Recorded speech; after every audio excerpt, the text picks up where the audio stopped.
बहुत समय पहले की बात है। किसी गांव में शंकर नाम का एक वृद्ध व्यक्ति रहता था। उसकी उम्र 80 साल से भी ऊपर थी, पर वो 40 साल के व्यक्ति से भी स्वस्थ लगता था। लोग बार बार उससे उसकी सेहत का रहस्य जानना चाहते, पर वो कभी कुछ नहीं बोलता था। एक दिन राजा को भी उसके बारे में पता चला और वो भी उसकी सेहत का रहस्य जानने के लिए उत्सुक हो गए। राजा ने अपने गुप्तचरों से शंकर पर नज़र रखने को कहा। गुप्तचर भेष बदलकर उस पर नज़र रखने लगे। अगले दिन उन्होंने देखा कि शंकर भोर में उठकर कहीं जा रहा है। वे भी उसके पीछे चले गए। शंकर तेजी से चलता जा रहा था। मीलों चलने के बाद वो एक पहाड़ी पर चढ़ने लगा और अचानक ही गुप्तचरों की नज़रों से गायब हो गया।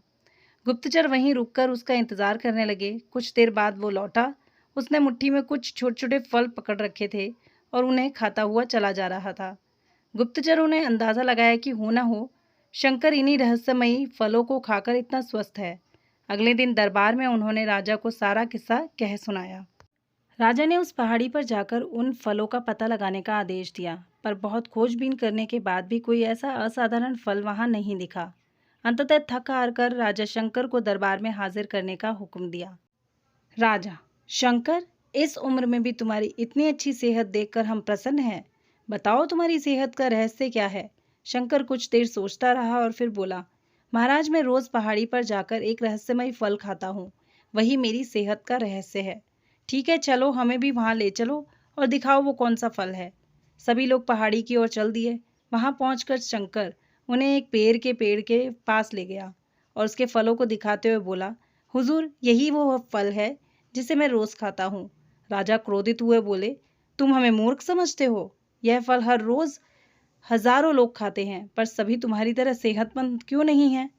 शंकर विनम्रता से बोला, महाराज, हर रोज हजारों लोग जो फल खाते हैं वो बेर का फल होता है, पर मैं जो फल खाता हूँ वो सिर्फ बेर का फल नहीं होता, वो मेरी मेहनत का फल होता है। इसे खाने के लिए मैं रोज सुबह 10 मील पैदल चलता हूँ, जिससे मेरे शरीर की अच्छी वर्जिश हो जाती है और सुबह की स्वच्छ हवा मेरे लिए जड़ी बूटियों का काम करती है।